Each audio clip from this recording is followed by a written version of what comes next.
Earlier this month, the 6th Congressional District GOP Committee held their quarterly meeting. Ahead of the meeting, several committee members contacted me stating that the meeting would be interesting.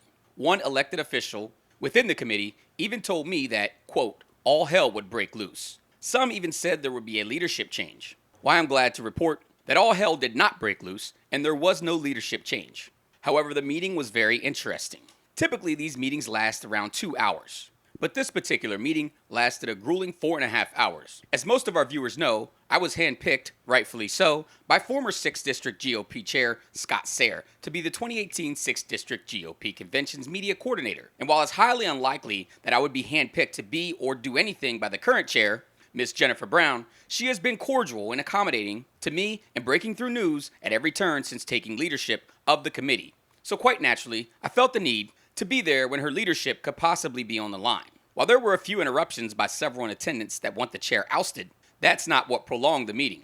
It was actually the actions and or inactions of the previous 6th District GOP's administration that prolonged the affair. The Federal Elections Commission, known as the FEC, is conducting an ongoing investigation into the 6th District GOP committee. 6th District GOP Central Regional Vice Chair Craig Storrs explains.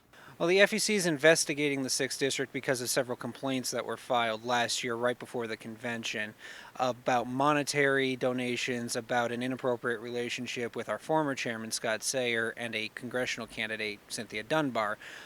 Allegedly, Scott Sayre had Cynthia Dunbar on his company's payroll while she was a candidate.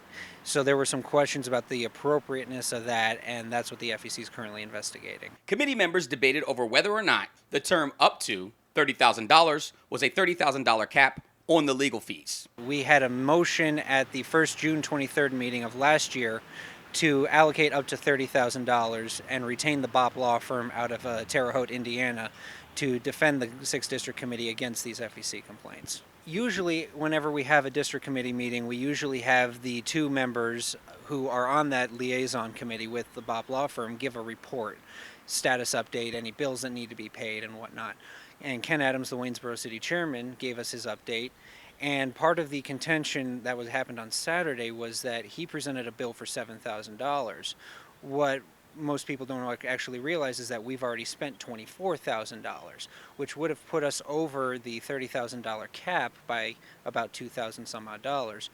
And we started to have a very lively discussion and disagreement over what the words up to meant. The supporters of the former chairman and in the majority on the committee argued that up to wasn't necessarily a cap to spend only $30,000 and no more, and that we needed to pay this bill. Myself and members of the minority argued that no, up to means exactly that, up to $30,000 and no more.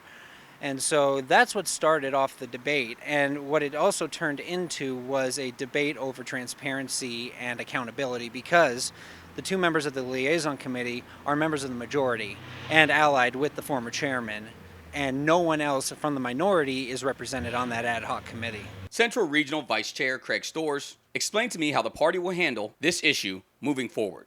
I'm hoping that it will be over in the next couple of months. Mr. Adams represented to this committee that FEC complaints usually take between anywhere from 15 to 18 months to resolve.